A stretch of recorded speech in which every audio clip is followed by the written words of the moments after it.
Welcome, everyone. My name is Antia Yenser. I'm the Interim Assistant Director in the Career Development Center.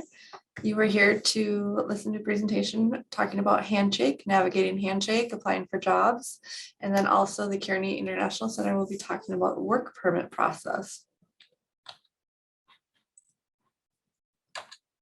So just a little bit about background of the Career Development Center. First off, we'll start with that. We are open Monday through Friday, 8 to 4:30 p.m. You can come in person. I'll show you a location of where we are in just a minute, but you can come in person, or else we also do virtual appointments as well. We have Quick Stop, which I'll talk about in just a minute as well. So as you can see here on our map, we're located in Wigley Administration, and that is the building that's connected to the ballroom in Morris Hall. So if you're familiar in CSU and the ballroom's on the second floor, if you walk just down the hallway from the ballroom, our office is right there. We've got great big windows that you'll walk right past if you're on your way to Morris Hall, the academic building right there. So pretty easy to find, pretty central on campus. We are on the second floor and we're there, like I said, Monday through Friday, we're open. We are also active on social media, so Facebook, Twitter, Instagram, we have all those pages there. A lot of times our social media is posting job opportunities, internship opportunities, event opportunities, or we also post majors in minute videos where it shows, what types of majors other students have and what they're going to do with those majors. So it's a great way to just be involved and kind of in the know of what's going on career-wise at MSU. So just a little bit about what we do, kind of some background. We are a free service. We serve first year students through alumni. So that's a great perk that people can have once they graduate MSU, is that they can come through and still receive services through the Career Development Center, because job searching is the most prominent then once people graduate and they want to get a little bit more help on their job searching process. We work on choosing and changing majors, self-assessments through our office, so you can learn a little bit about what's, what drives you, what you value, and it can help guide you towards what type of major might work for you or what type of career path you want to look at. We do job search prep and career fair prep. When we have these events, we can come in and get ready for these events by practicing with our career advisors or learning some tips for networking and job searching as well. We also help in resume and cover letter development. And so you come in, bring your resume and get some edits done on that and get some help and have conversations on those pieces that you want to develop. And then lastly, we also offer interviewing tips and graduate applications. So with these interviewing tips, we do things like mock interviews. So if you have a big job that you're going to interview for soon, we can practice with you with the career advisors. You can come in, say, this is the job I'm applying for. This is their position description. Can you help me practice for this interview? And then we also help students with graduate applications, personal statements, anything that kind of is in that area. So why am I here for the Career Development Center? I'm here to talk a little bit about our services and how they can help you. We're going to look at navigating Handshake and filling out a Handshake profile, and then looking for jobs and applying for jobs on Handshake. So I know that that's a big piece, especially for international students. They want to find jobs on campus. So hopefully this will be a helpful piece here to give you some tips on how to work with those tools. And then I'll talk a little bit about resume development and some interview tips that might be helpful once you do find a job that you're going to interview for. So there's 3 different ways that we serve students when it comes to career advice. And so, like I said, they're all free. The first way, Quick Stop, this is exactly how it's called, is Quick Stop. It's a quick stop, a drop-in. This is in person. You can come into our office. Our spring hours are Monday through Thursday, 1 to 3 p.m. And we are not open on Fridays for Quick Stop. Our office is open, but for the Quick Stop hours, we do not have any Friday hours open. So this will cover all these things that you can see here: choosing, changing majors, resume, cover letter development. We get a lot of students who just come in with their resume and say, hey, I just would like just a little bit of help, just some edits here. If you could just proofread it, and just take a quick 10 to 15 minute in this Quick Stop area. And that's where that would come in. Our second way that we service students is through scheduled appointments. So these are more so the 30 to 50-minute appointment times where you can meet one-on-one with a career advisor, and you can look at, if you have a resume you want to start working on, you'll have that 30 to 50-minute time period where you can actually put in that work towards that resume with that career advisor. Same with like choosing changing majors or job search strategies. These are all appointment types that you can have in this type of appointment. And so for our scheduled appointments, we offer those in virtually. Right now, we are not doing in person. Typically, we do in-person appointments, but because of COVID, we're just doing virtual or phone appointments for the scheduled appointments. That should change at some point where we will offer the in-person avenue again, but at this moment, just virtual and phone. And lastly, our newest way that we service students is our CDC reviews at MNSU.edu email address. And so what this is students can take whatever document they need help on when it comes to a career document, like resume or cover letter or a personal statement, and they can send it to this email. And within 3 to 5 business days, you should receive some feedback on this document. And so that's a great tool that people can use if they're nervous about coming in person or meeting with somebody online, that this tool you can just send it through email and our career advisor will email you back. So now I'm going to talk a little bit about what is Handshake. So Handshake is free for all students. Once you become a student at MSU, so that means going through orientation, registering for classes, you will automatically be enrolled into Handshake. And so what that means is you do not have to create your own profile via Handshake. MSU will create that profile for you already. So once you register for courses, for classes, you will receive a welcome email from Handshake to your MNSU.edu inbox. And that means your account is ready to go, and you use your star ID, the 2 letters, 4 numbers, 2 letters code that you get, and use that star ID and password to log into Handshake. So it's very important just to know that MSU makes your profile. You do not have to make your own profile with like your own email or anything. We already use the MNSU.edu email, and you will be linked to MSU as your school once you log into that account. So I'm going to go ahead and show you what it looks like to complete or log into Handshake. So right here, hopefully you can see this is the web browser. Just want to make sure that my share screen is working correctly.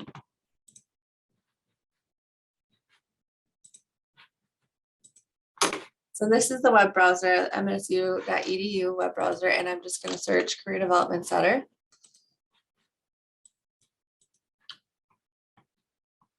And you'll see right there pops up first thing.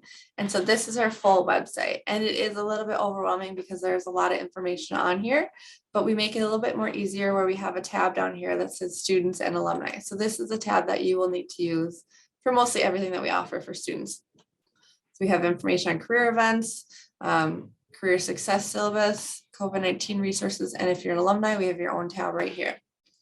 So first off, I want to show, I'm just going to jump to jobs and internships here. So if you're looking for an internship, which some students are, we have this tab, jobs and internships. We have how to develop your skills with internships, interviewing, networking skills, all this information to kind of help prepare you for finding a job or internship. But here's a link, develop your skills with an internship. And then we have a link for internship coordinators. And here's a page that has the information for each college's internship coordinator in each department. So you'll be able to go in there, find your department, your major that you are in, and you can find who is the internship coordinator for that program. So that's helpful for students.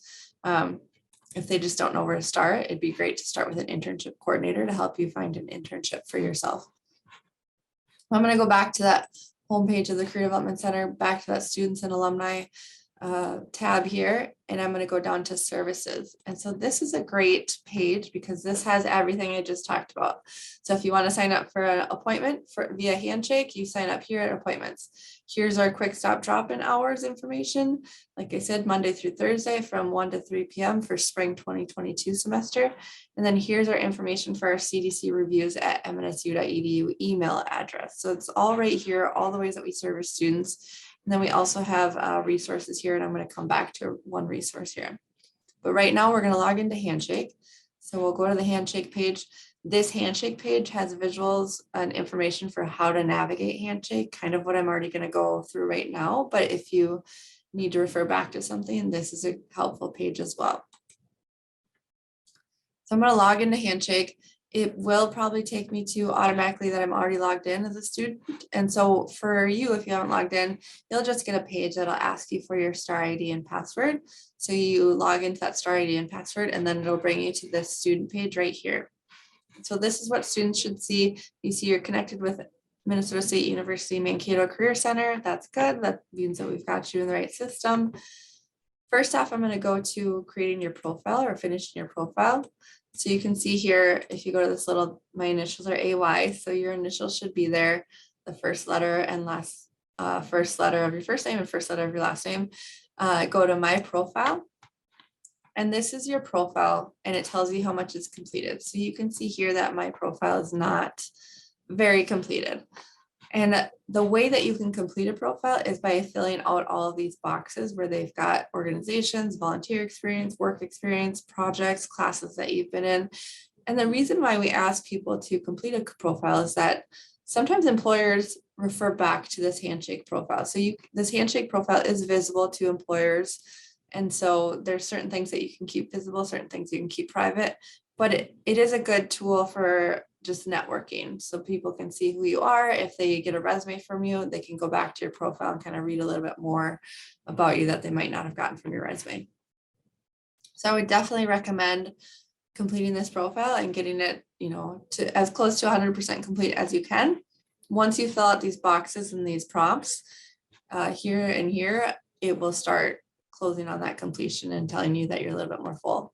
But one piece I do want to focus on is uploading a resume. So it'd be great if you could upload a resume and cover letter onto Handshake. Once you have a completed resume, a finalized resume that's already been edited, upload it onto Handshake, because like I said, employers can refer back to this. If they see a student they're interested in, if they meet you at a career fair, they can search your name on Handshake and find, here's your resume, here's your information. And so that's helpful for them. So I'm going to upload a quick resume. I've got a test resume here. We'll just upload that so you can see the process. I uploaded a resume, and I did upload it as a Word document. I would recommend uploading it as a PDF document. So just converting that Microsoft Word document to a Adobe PDF document.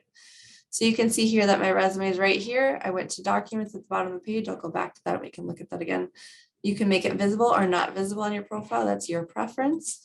But like I said, sometimes employers look for that. So I went down here to documents and manage documents, and that's where my resume was. So just a tip, filling out that profile really does help kind of put you a little bit more ahead of the pack. So I would recommend doing that as soon as you log into your Handshake account. I'm going to go back to the home page. Like I said, this is what you see when you log in. If you go up here to the upper left-hand corner where my cursor is, that's jobs. And so this is where you would go if you're looking for a job. And what I like to do is I like to filter it a little bit. Looks like it might be a little filtered already, but I type in the location, Mankato, because since we're all on campus, we want to do on-campus jobs, make it a small distance there. And then I also click on campus. If you don't have the location and you click on campus, you might accidentally get some on campus for other schools because there's over 20,000 jobs posted in Handshake from different cities, different states, different schools. And so there's a lot of jobs to filter through. So you can see here, this is just jobs from MSU, all on campus jobs that they have here on the left-hand side that I'm scrolling down. And we'll look at them all, and it's so great that it just refreshes with new jobs. Every time they post a new job, it'll say fresh. So it's nice to kind of keep track of what jobs you've seen and what you haven't seen. So I'm going to go to a job here. This is IT Solutions Student Consultant. So here's the information on the job. Application deadline, January 28th. Posted date, January 19th. So a small posted date there where they posted it, and it's a deadline is already 10 days later. Estimated salary has some descriptions of what the job is, what duties a person would be doing, and what are their competencies and what are their qualifications. And there you see here, so I I made the description get bigger. And so it says here, after you submit your resume and cover letter, please call this number, leave a clear message with the following information. So they're asking for a little bit more than just a cover letter and resume. So you always want to keep track of looking at these details because they have notes at the end that might have a little bit more information. There's two different ways to apply for a job in Handshake or a job that's posted in Handshake. One is applying in Handshake and one is applying externally. When it says apply externally, that means it takes you to a page that's outside of Handshake, typically another MSU page since it is an on-campus job. I will show you both examples, but this job right here says apply, and that means apply internally in Handshake. And you can always save the job here. If you click that, it will save to your profile and it will be up in your profile button there. So if I click apply, you can see here, it asks for you to attach your resume and attach your cover letter. Since I already had that resume attached to my profile, it just automatically took it. You can do the same for your cover letter. It will automatically take it, or you can just upload a new document here. Like I said, it would be great to upload a PDF document. And the reason why we do that is uploading a PDF document is because it will save the formatting, whereas a Word, it could move things around. So those are instructions there on how to apply for that job. I'm going to look for a job that has an external application system. So parking services officer, this is still on campus, but they want you to apply outside of Handshake. So there's not as much detail here, but if you click to apply externally, it will take you to a new page, student employment opportunities, and there's actually an application right here, and it's a form application that people can fill out, and it goes right to the hiring committee.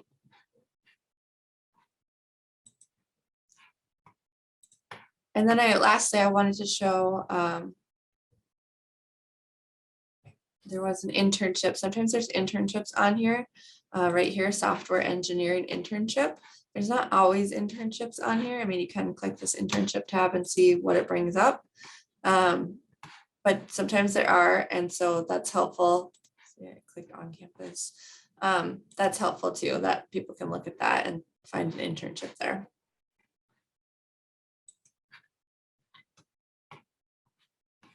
Okay, and so I showed you the internship information. I'm going to switch screens again. Actually, I will show you one more thing.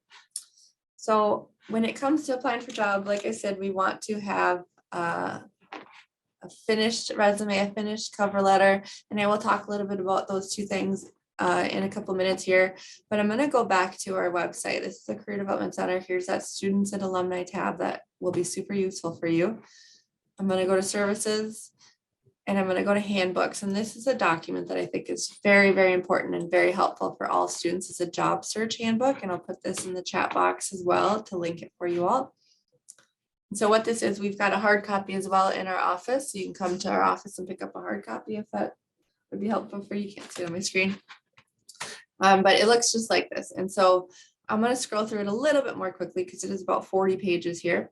But it has all these tools for how to do self-assessments, kind of figure out what your background is, your values, what's important to you, but also has tools for how to create resumes and has examples of resume, which I think are very helpful. So I'm going to scroll down a little bit more quickly.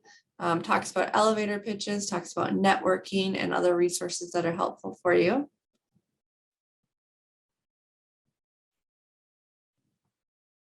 So here's where it starts with the resumes. And so there's probably 10 resume examples and they all are different, different degrees. So this is a technology resume. This is a student who's graduating with a technology degree. So you can kind of see how they laid everything out, how they formatted.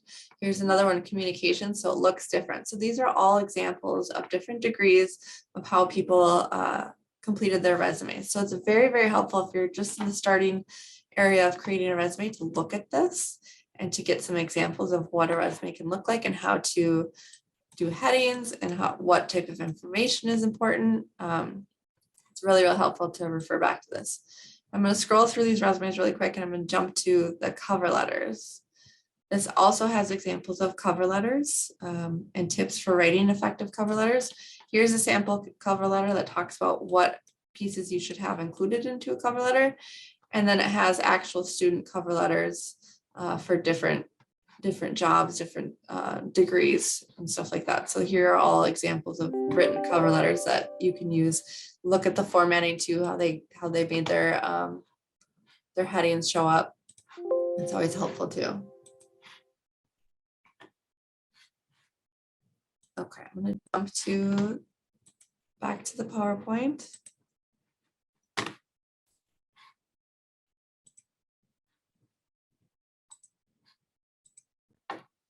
So we talked about completing a Handshake profile, searching for jobs. There's always new jobs every day. I've been going to this site for the last couple of days and I've always seen a new job. So always just make sure you follow the instructions that they have, and hitting that submit application or applying in Handshake and making sure you attach everything that they're asking for. So now we're going to transition into resume writing just a little bit. Some quick tips for resume. Typically it's referred to as a resume. Sometimes you hear CV or curriculum vitae. Most people say resume though. Resume and cover letter are the other option. Always really important to avoid using those templates. So a lot of times templates offline on Microsoft, they look really great. They look clean, they look nice. The problem with templates is that they are set in stone. So if you use a template, that your words are there and we can't change anything around. So if we need to move something around or change some wording, it becomes really difficult and you can't edit how the templates are sitting. So I've had students who come through my door where they've had a template when they created their resume and we needed to edit something and we just could not get it. So the student had to delete that whole resume and we had to start from scratch because it's not useful if you're not able to change things in your resume because it's a living document that always needs to be changed. So try to avoid those templates. You can go on Microsoft Word or Google Docs and create resumes that look just like those job search handbook resumes. It just takes a little bit of playing around, and that's what the career advisors in our office are helpful for. They can help get you started on formatting a resume and making it look a little bit nicer. Things that you want to have on a resume: summary of relevant experiences, looking at your skills, looking at your education. I've had questions like, what if I don't have any experiences to list? Then think about your classroom experience, working in group projects or working with people in volunteer experiences. I know the International Student Center has a lot of students who volunteer for different events on campus. So using those pieces that you volunteered for, even if it was a couple hours at a time, those are still great experiences to talk about because they helped teach you certain skills. Should look at the position description and look at like what they're wanting and make sure you demonstrate how you are qualified for that position. So if they're asking for someone who has good communication skills, you want to make sure that you write your experiences and talk about your communication skills. Of course, always be truthful. Don't make it up if you don't have it, but if you do have it, make sure you focus on that as well. Neat formatting throughout the document. We want it to look clean. We want it to look consistent. So if you have a resume with a heading with your name on it, you want the cover letter to have the same heading and name, just so it just looks consistent with each other. Avoid listing personal information. They don't need age, they don't need weight, they don't need marital status, they don't need health issues or hobbies. These are all things that employers are not legally allowed to ask of you. So you do not need to tell them any of that information. So just try to avoid that personal information that talks about things that aren't related to jobs. We want to focus on your experience. We want to focus on your education. We don't need to focus on personal issues like that. Try to keep it to one page, especially if you're an undergrad and you're freshman, sophomore, and you don't have a lot of experience. One page is probably enough. If you've had a lot of work experience and school experience, you could make it to 2 pages, but just as long as that second page is filled out and doesn't look really short or anything. Like I said, make sure your information is relevant to the position. Don't have that personal information or things that just don't matter towards that position. And make sure you're customizing each resume.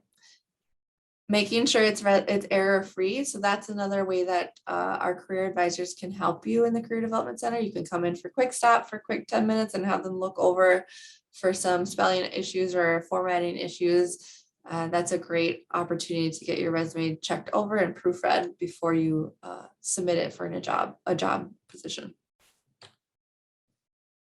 And a cover letter, I've kind of talked about this a little bit. There's those examples in the job search handbook, super helpful. This accompanies your resume when you send it to an employer. So typically a resume and cover letter together. It's never typically just a cover letter without a resume. And so you want it to look consistent, want it to look similar to the resume. But cover letters are very different than resumes. A cover letter is a piece of how you can sell yourself. So a resume is kind of dry and lists everything that you've done and how you've done it. A cover letter is a way that you can kind of personalize it, tailor it towards the company, towards the employer, learn about the employer and what they're asking for in this job, and then turn that cover letter and personalize it towards what they're asking for. So kind of talk about how, like I said, if they want someone with communication skills, talk more, elaborate more on why you have those communication skills that they're looking for. If they want someone that's worked with children, elaborate more on why you've worked with children or how you've worked with children, and when, and some more information that they can learn about you that's not fully in your resume. And then of course, get that edited as well. And our career advisors will look that over for you and proofread it. That could be an easy, quick stop appointment too. And references, ideally 3 to 5 references are what people are looking for, typically 3. I know it's sometimes difficult to think about. I don't have 3 people that could be a reference. Just think about people in your past that can speak highly of you, that have a good experience with you. It can be a teacher, it can be like a CA, it could be a hall director, it could be a mentor, someone else in a volunteer group with you, another, like a volunteer director, something like that. Those are great examples of somebody that can speak to you and your work ethic. I would strongly urge to not use family members or personal friends. They don't necessarily work with you or have seen you working. They might have, your personal friends might have, but the other thing with that is if they're your best friend and they have this relationship with you, it might be hard for them to be unbiased and just to they'll have good things to say about you, hopefully, which is great, but we want to have a little bit more of a different look, a little bit more of an outside look. Always ask these people first before you put their name in for a reference. And then once you do, and once you've asked them, it would be great to just send them the job application information so that they know what type of job you're applying for, and they can kind of speak more towards why you would be a good fit for that job. So send them that information, prepare them that saying this person will call you at this time.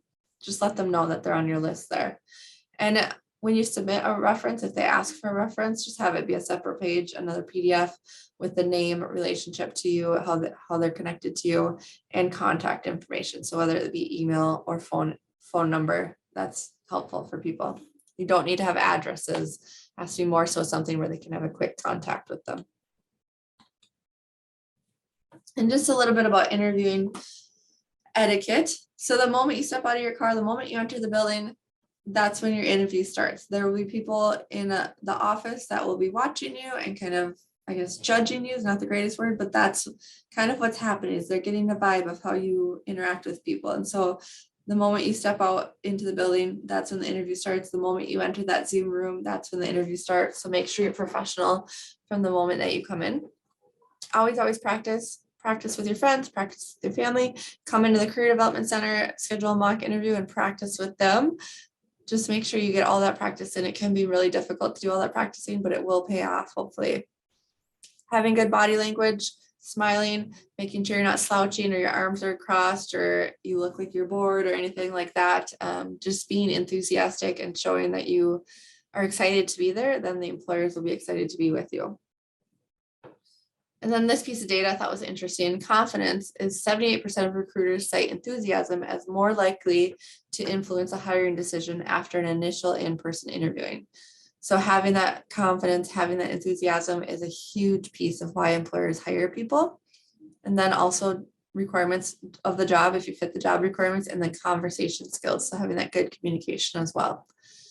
Always doing your research ahead of time, researching that company, researching the work culture, trying to find out as much information as you can, because then that'll drive you to have more questions about the job as well, which is my next point, always having questions.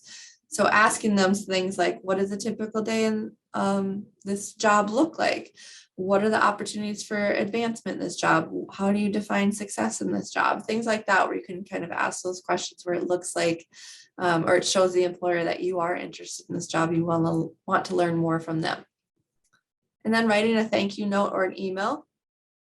I'll talk a little bit more about this in a minute, But it's always important to follow up. And then when I say following up, you write that thank you note right after the interview, and then waiting for that correspondence. So giving that proper time. If they tell you it'll be a week or two before they get back to you, wait at least 2 weeks before you email and say, hey, I'm just checking up on the interview. If there's an update on the timeline, that's appropriate. I've gotten a lot of questions where, what do you do if they don't reply? You don't hear anything after you put in an application. Unfortunately, that's not super uncommon. Typically, you have a lot more jobs that you apply for that you don't hear from. It only takes that one job that you need to hear from and that you interview for and get, hopefully. And so when you don't hear things, but when you submit an application, it is appropriate. If you've submitted that application, it's been a couple of weeks, you haven't heard anything, you could definitely send an email to the hiring committee person and just ask, I submitted an application, just wondering where you're at in your timeline, or wondering when I can expect to hear something. That's okay. You don't want to submit an email right away after you submit the application, but if you wait a week or two, that's appropriate. Same with that interview. If you haven't heard anything, typically in an interview, they'll tell you this is when you can expect to hear something. So if you haven't heard anything after they said when you could expect to, it is appropriate to contact them via email. Some cultural considerations to think about. You will be talking with employers, especially on campus jobs. It'll always be the person hiring you or someone that on that search committee, not a placement agency. So make sure you're professional from the start. Having that confidence, having that enthusiasm. It is important to have eye contact, good eye contact with people. I know that in some cultures that's not always the way that people do it. And so having that eye contact shows that confidence for employers that they want to see. Shaking their hand upon meeting, that is typical of what the expectations are right now in COVID. It's not typical. We don't really shake hands, or we kind of urge against shaking hands at this time. But it could come back where that will be something that is expected. Smiling, having that good body language, and then talking about your skills and experience and qualifications when asked is appropriate. So having that conversation when they ask you, tell us a little bit about yourself, then that's the opportunity to share your experiences and your skills and talk yourself up a little bit. So we're looking at preparing yourself for the interview. I've kind of talked a little bit about these things.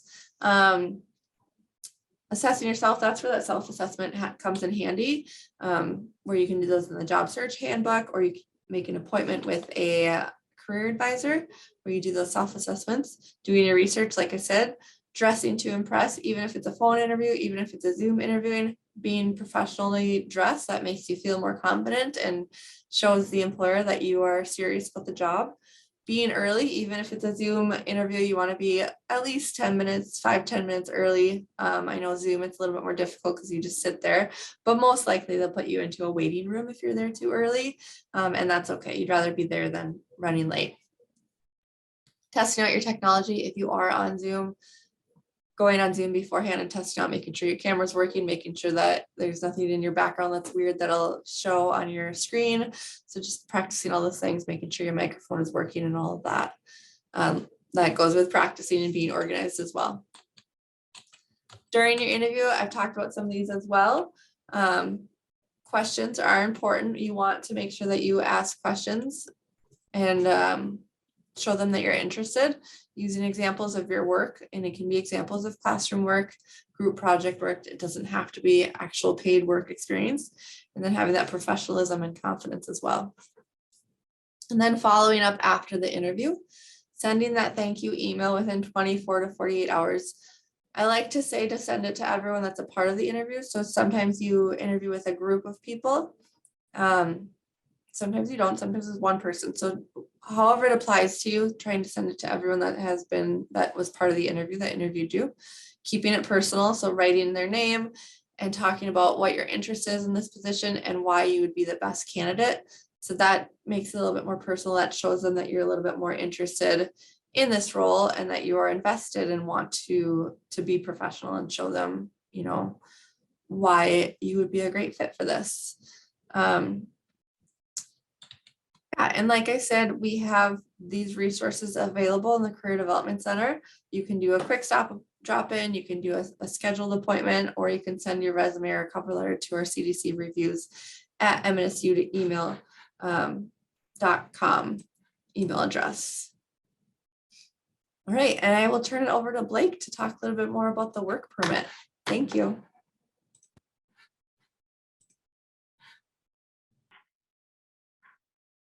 Awesome, thank you. Can everyone hear me? Okay, Yep. Cool. Let me get my screen situated here. Can everyone see my screen? Okay. So real quick before I get started, one of our students actually passed this to me just a little bit ago, so I apologize for the spur of the moment announcement here, but just going to read a little blurb here. Our Kearney International Center, along with the Career Development Center, will be hosting a special presentation next Wednesday, February 2nd from 10 a.m. to 11 a.m. to help students prepare for the upcoming Career and Internship Expo. So some of the opportunities will be for students to learn about best interview practices, career planning, and more. And this will be a good opportunity for you to learn a little bit more about what both of our organizations do on campus, and a great opportunity for you to grow more personally and professionally. This will be held in CSU room 253. Again, it's in CSU room 253 next Wednesday, February 2nd from 10 to 11. The other quick thing I wanted to mention before I start talking about the work permit and Social Security process is that we will be doing a drawing for a set of AirPods. So everyone who has stayed on for the duration of this presentation will put you all into a drawing, and then offline we will privately email the person who wins and let them know that they're the winner and when they can pick that up. So stay tuned for that. A little bit about me again. I know I introduced myself at the beginning, but my name is Blake. I am the office coordinator here at the Kearney International Center. I started back in October, so I'm still fairly new, still learning. But today I'm here to talk about the work permit process, and if you don't have a Social Security card, how to apply for one. If there's any questions about CPT and OPT at the end, I will try to direct you to the appropriate staff members in the Kearney Center to answer those questions. Those are typically going to be for typically questions for your specific advisor. But what we're going to be talking about today is primarily on-campus employment for the work permit. So again, our office is located in the Centennial Student Union. Our office is CSU 250. We're open Monday to Fridays, 9 a.m. to 4 p.m. So this screen here that I have up right now, this is going to be your best friend for any and all information about the work permit and Social Security process. So I encourage all of you to thoroughly go through this page, which will probably help answer most of the questions that you would have. Otherwise, you can always call, email, or stop into the Kearney Center, and we're more than happy to help you. That's what we're here for. So the very first step that you'll do, as we were talking about earlier, is you need to go out and apply for jobs. And then once you get a job offer, the first step is for you to have your employer go on this webpage here, and they will need to fill out the employment verification form. So I'll show you what that looks like. So this is verification for F1 or J1 student on-campus employment. So your employer will fill out this top part here. It is very important that your employer fills this out completely and accurately. If there's anything missing, such as if the signature is missing, or if your student information is entered incorrectly, like your tech ID, that can cause potential issues or slowdowns with the work permit process. So please make sure that you are reminding your employer to take care of this form and to do it carefully.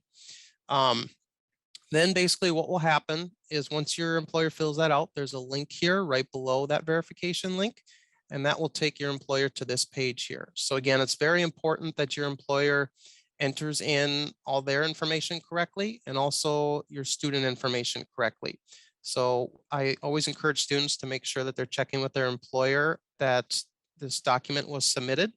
And then you as the employee will get an automated email sent to your mnsu.edu email account, and it will give you instructions for how to upload documents for the work permit. and we ask you some questions to answer in that form.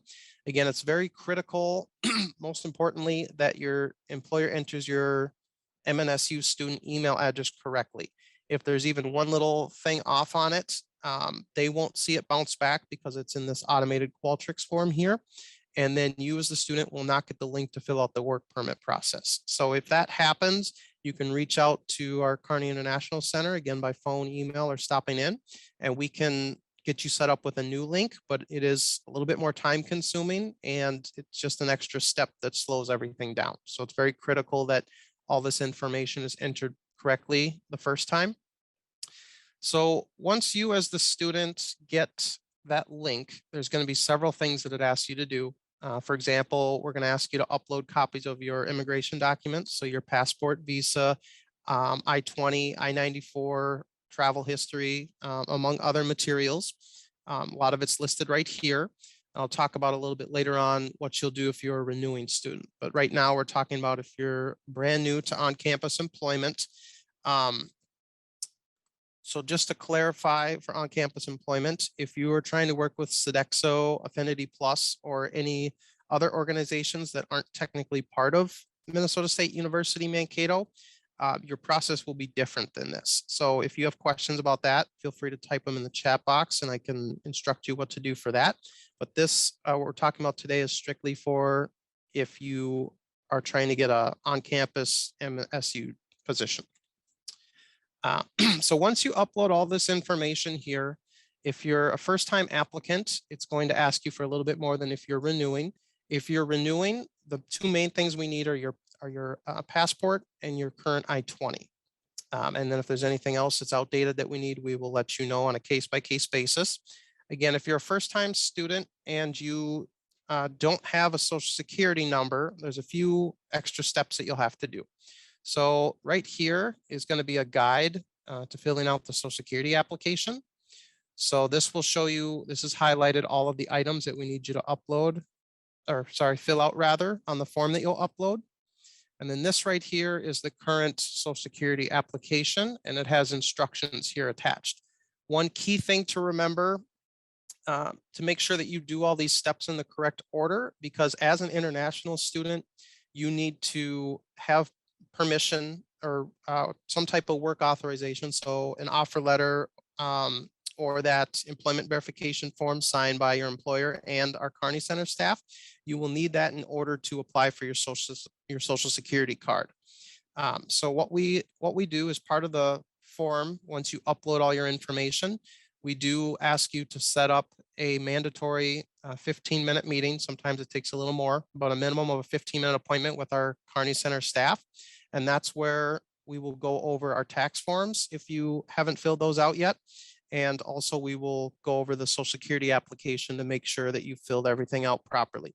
The main thing to remember on all these documents is that you are double checking everything, triple checking even if needed, and making sure that your name is not only spelled correctly, but in the proper order, and it needs to match what's on your legal immigration documents. So whatever's on your passport and visa is typically what I recommend putting for your social security card, because that's going to make sure that everything matches. If you end up applying for your social security card and there's mistakes on it, or your name isn't spelled in a different order, that will create several issues, and that could potentially the biggest issue that could potentially cause is you not getting paid. So please make sure that you are asking us any questions during that process and that you're filling everything out completely and accurately.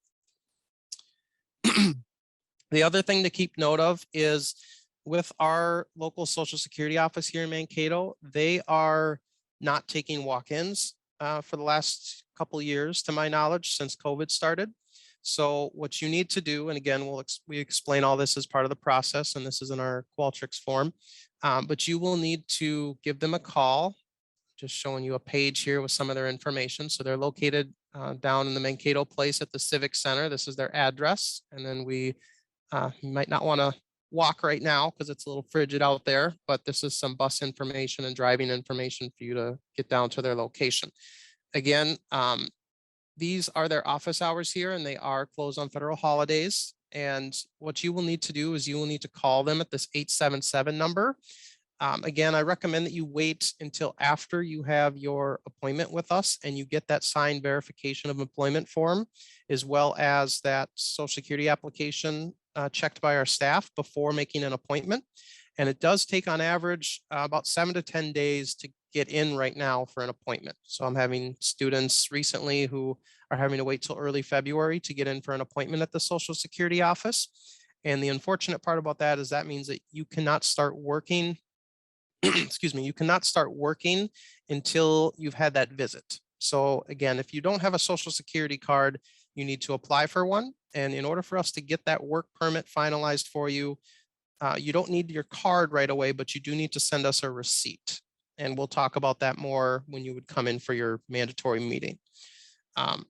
But one thing to note again is that make sure that you're telling your employer this, if they don't already know, that if they're trying to have you start today or tomorrow after offering you a position and you don't have a Social Security card, that is very unlikely to happen. So it's probably going to take that about a week or so, possibly more, for you to be able to start your employment. I highly recommend that you do this process all the way through before starting work, because there is a possibility that you would not get paid for your work if you are working without our Kearney Center work authorization. So a couple other things I want to go over here. I'll go back to our main page.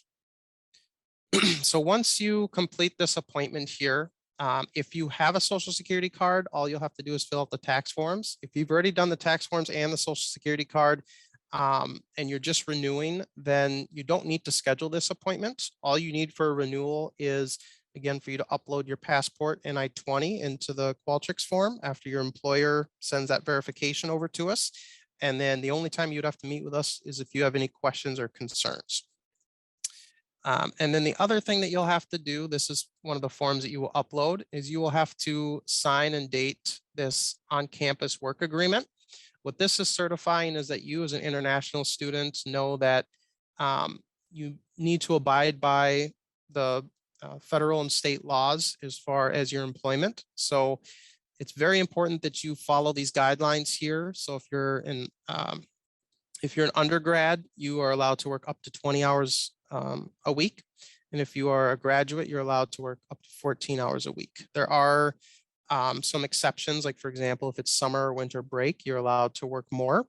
But this is very important that if you have any questions on this, that you reach out to myself or your advisor, your immigration advisor, that is, or one of our Kearney Center staff members, because this could affect your SEVIS status. And if it's found out that you are working over your legally allotted time, that is grounds for us terminating your SEVIS status, which could lead to severe immigration concerns and issues. So again, if you have any questions or concerns, it's much better to bring those up ahead of time before you start working, and make sure that you know all of the policies and laws.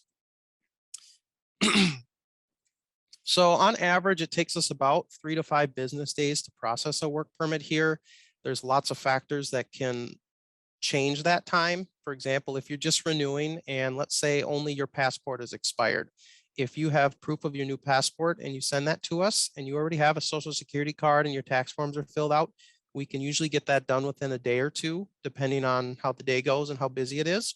However, if you don't have your Social Security card right now, it's taking that average of 7 to 10 days, mainly because we need to receive that receipt from your Social Security appointment visit. So you can send that to us same day. You can just scan it and email it, or even just take a picture of it and email it to our international@mnsu.edu email. And we can start working on getting your work permit finalized. And then step 5 here, make sure that you are very frequently checking your MNSU student email, because that is pretty much the only way that we are able to efficiently and quickly get responses out to students. Like for example, at the beginning of the semester, we had about 25, 30 pending work permits right away. And there's just no way that we have the time or resources to call everyone multiple times. So we do send emails. We typically only send one email. If we haven't heard from you in a while, we might send another one, but please, please, please make sure that you're checking your emails early and often. And if you have any questions, or if you haven't heard from us in a couple days, you can always call us or stop in or send another email, and we're happy to help out as best that we can. Last thing that I'll mention before a couple final notes. If you're first time applying for your social security card, all we need to finish that work permit is that receipt from your appointment visit. Once you get your social security card in the mail, it usually takes about 2 to 3 weeks. You will need to bring that card to the campus hub, which is CSU 117 on the first level there. And what you'll need to do is you'll bring it there and just let one of the staff members know at the front desk that you need them to update your student records with your social security number. This is very important because this is used, student payroll uses this to add your social security number to the tax forms that we legally have to submit. So when you're coming in for that first time work permit appointment and you're filling out the tax forms, we will leave that social security field blank until we get your actual number, which will be on average that 2 to 3 weeks from the time of your appointment. A couple other notes here. This bottom part here talks about more of the employment regulations that we already talked about. If you, for some reason, maybe your computer times out or something and you weren't able to schedule that mandatory appointment in the Qualtrics form, you can click on this link here, and this will show you all the appointment times available. So just a rule of thumb, this isn't quite updated because I had this open before I started this presentation, but you can only schedule your appointment 24 hours in advance. So if you ever have any rushed questions, please call or stop in ahead of time. But out of respect for everyone, because we do have quite a few appointments a day, we just require 24-hour notice so we can make sure that our staff is prepped and ready for your appointment. Again, I just want to touch on a couple quick reminders, then we'll open it up to questions. Just want to make sure that everyone is aware that you need that Kearney International Center work authorization. We call them yellow sheets.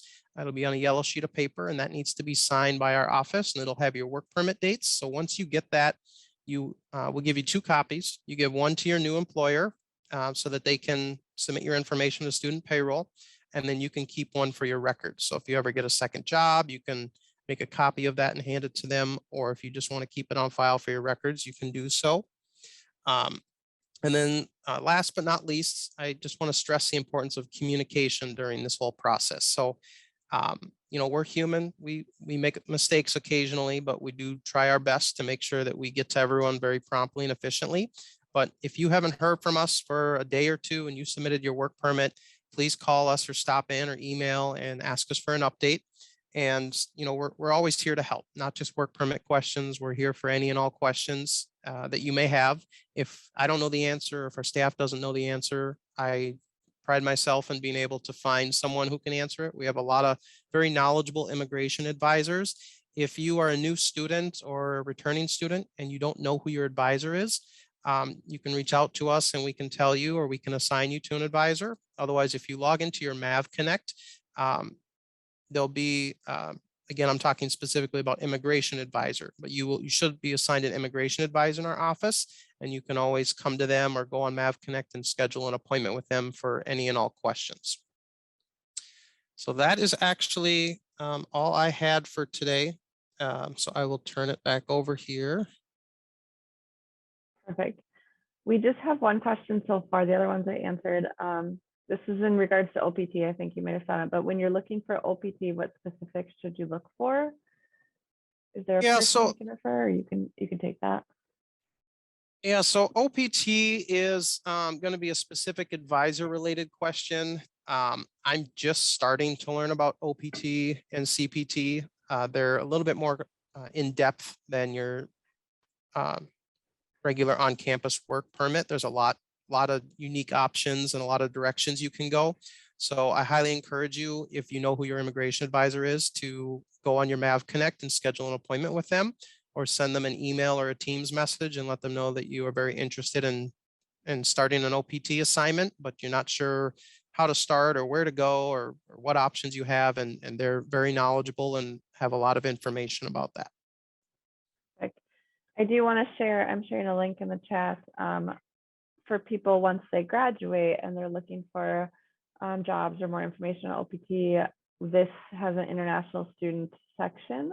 I'm going to share my screen really quick here and just show you what I'm looking at.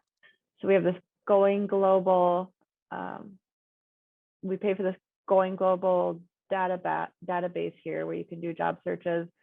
And then there's OPT Nation opportunities for students. So we have these resources on the Career Development Center page for students to use. We connect to the Kearney International Center as well. So that is there for students once they need it. So I'll make sure everyone has that. If there's any other questions, they can come through the chat, or you can raise your hand as a participant and I can keep an eye on that as well and unmute you if you want to ask the question out loud. We could do that as well.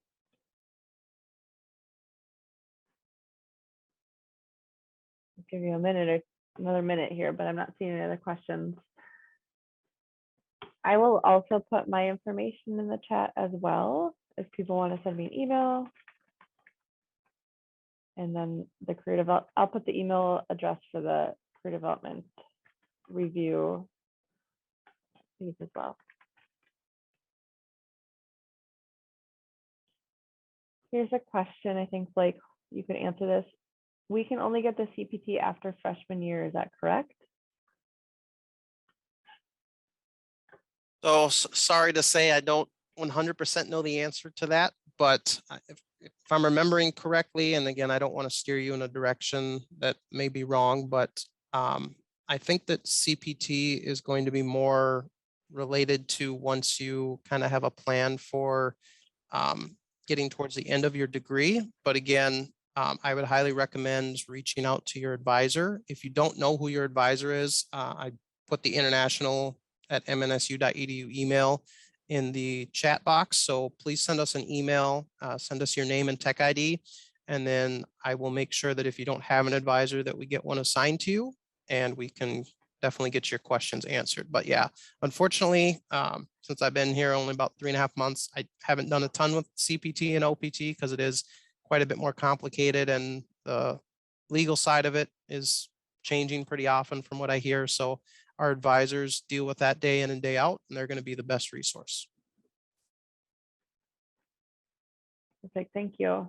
Can we apply for an OPT after you completed one after a bachelor's? They are now doing their master's.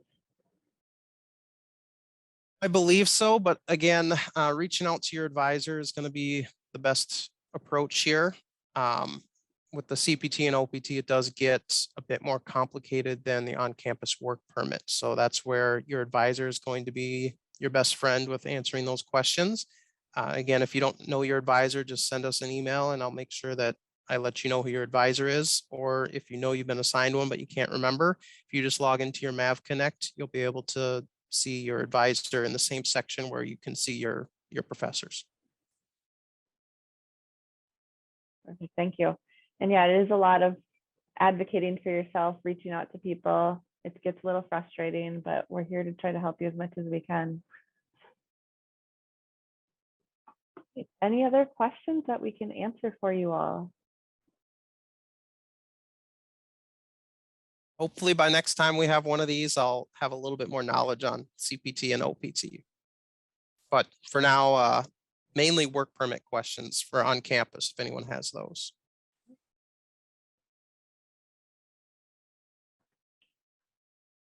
All right, perfect. Well, that is all that we have for you all today. This is recorded, like I said, and we will be sharing it. I know we'll be sharing it somewhere on the career development page, and I'm guessing the International Center will share it as well. So look out for that information if you want to check out again what we talked about. And like Blake said, this might be an opportunity in the future as well. So hopefully we can be here to help you in whatever way that you need. And I just want to again, oh, sorry. No, you go ahead. I'm reading a question. I'll answer once you're done. I just want to conclude with, even though I wasn't able to answer those few questions that you had, please, please, please don't hesitate to call, email, or stop in our office. I know sometimes it can feel very overwhelming with all different aspects of finding a new job and, you know, being in a new atmosphere, trying to find a new job. I can't even imagine how difficult that is. So we're here, our advisors are here. If I don't know the answer, I'll definitely find you someone that can answer your questions, but please don't hesitate to reach out to either of our offices with any questions that you have. Perfect. I did just get a question of if you need help making the resume look more professional, do we have to come in person and get it edited, or is there a possibility to send a mail to the CDC to get it edited? That is a fantastic question. There is a possibility is the CDC reviews at mnsu.edu within 3 to 5 business days that you will get edits back to that. So I will put that back into the chat, and I did answer it on the Q&A, but that's a great question. Then that's a new tool that we have, and it's been very, very popular. So use that if you are not comfortable coming in person. And we do also offer virtual appointments through Handshake as well. So that is there too if you want a little bit longer appointment. Perfect. All right, I think we'll wrap up then. Thank you everyone for coming and attending our presentation.